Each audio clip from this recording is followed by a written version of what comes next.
After I asked this woman this question, her eyes flooded with tears in an instant. Emotion washed over her face that told of pain and a long journey before, but victory in the present and invincible hope for the future. What was it about? It was about weight loss. She had lost over 100 pounds. And I asked her the question. Now, I've heard in surveys that people who've lost 126 or more pounds say that they would rather have a limb removed from their body than have that weight back. 90% of them say they would rather be blind than have that weight back. Is that how you feel too? I asked her.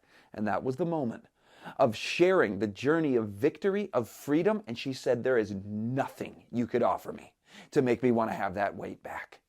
We don't all have to lose 126 pounds or more, but we all make poor food choices sometimes, don't we? I guess in that respect, we're all in the same boat. But the reality is, in America, when everybody's overweight, all of a sudden, nobody's overweight. We think there's safety in numbers, looking around, comparing, well, yeah, I'm good, I'm safe. No, you're actually not. You ready for the moment of truth?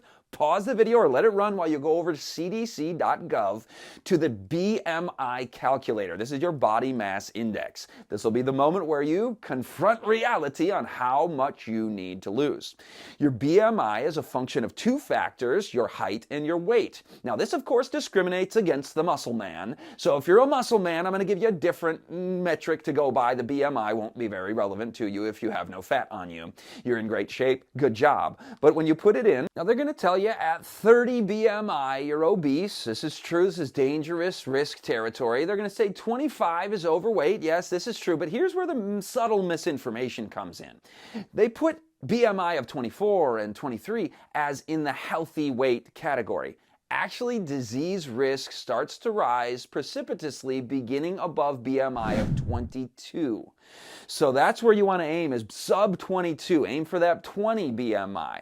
Now, somebody who's got a lot of muscle mass, again, do this one instead. Measure around at the belly, so halfway between the rib and the hip bone. Measure around and measure your height. You want around to be less than half of your height. It's 50%. And less is going to be healthy. As soon as you start going above 50% of your height around you, that's where disease risk. So I'll leave you to do the math on your numbers. How many pounds do you have to come down in order to get this to be 50% of this, or to get your BMI to 20 or 21, whatever your goal is?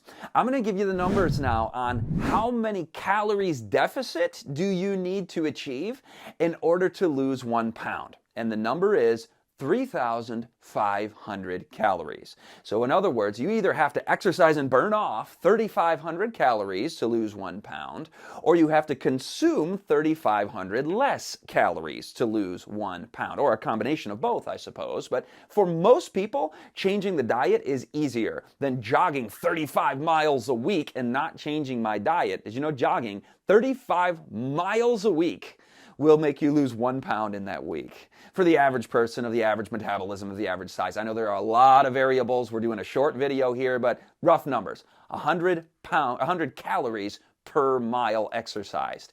I like the option better. I point people to dietary changes. It is quite easy to shave off 500 calories from your daily calorie consumption. Just a 20-ounce soda and a bag of chips, or a 20-ounce soda and a candy bar. There's 500 calories, and you're probably addicted to that. You've messed up, well, big food industry has messed up your neurological pathways. The reward circuitry of your brain has been hijacked by top experts in neurological manipulation through these mega food companies. That's a whole other video too. I've got inside sources on that. Subscribe to this channel. I'll tell that story. Now, I have the one-word answer to all the weight management challenges. This is going to be the most important word in your dietary vocabulary from henceforth. Are you ready for it? It is fiber.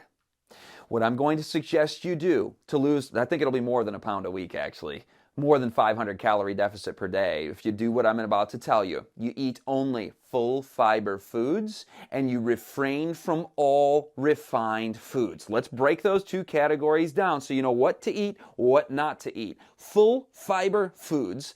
Fiber is what's in plants. You're just eating whole plant foods.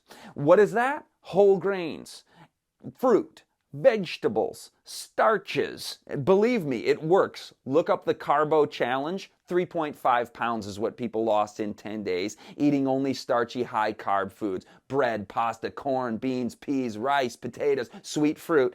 vegetables, root vegetables, greens, nuts, seeds, legumes, beans, all the whole plant foods. Refrain from everything refined. What is refined? You know what refined sugar is. You know what refined bread and refined flour is. White pasta, white everything. How about oil? That's refined fat. It's got the fiber removed from it. What is a refined food? Definition of a refined food: the food that lacks fiber, the food without the fiber. It's been refined down, highly concentrated calories. Oil is the most calorie-dense thing that people eat, that and cheese, so all your animal products as well. No fiber. The animal eats the fibrous plant foods, refines it down into flesh food, dairy, cheese, eggs, etc. that people consume. So your weight loss program, your success is going to be, I promise you, whole plant foods, full fiber foods. Give it a try for 10 days. And I think you're going to stick with it after 10 days because at about day 5 or 6, you're going to feel amazing. Mental well-being, energy, clarity, happiness, good mood, no anxiety, more peace. All of these issues that people are dealing with, we put them on just fruit for 3 days or 5 days, and people are like, I've never felt this good in my life. And that's not what I'm recommending now. Eat all the whole plant foods of all kinds. If you want to give yourself a kickstart and really go all in, eat just fruit 3 times a day for 3 days or 5 days to get started on this. But then subsequently settle into that whole plant food, full fiber eating. And you're going to find weight management is a cinch. It's simple, especially with this trick. Eat just twice a day.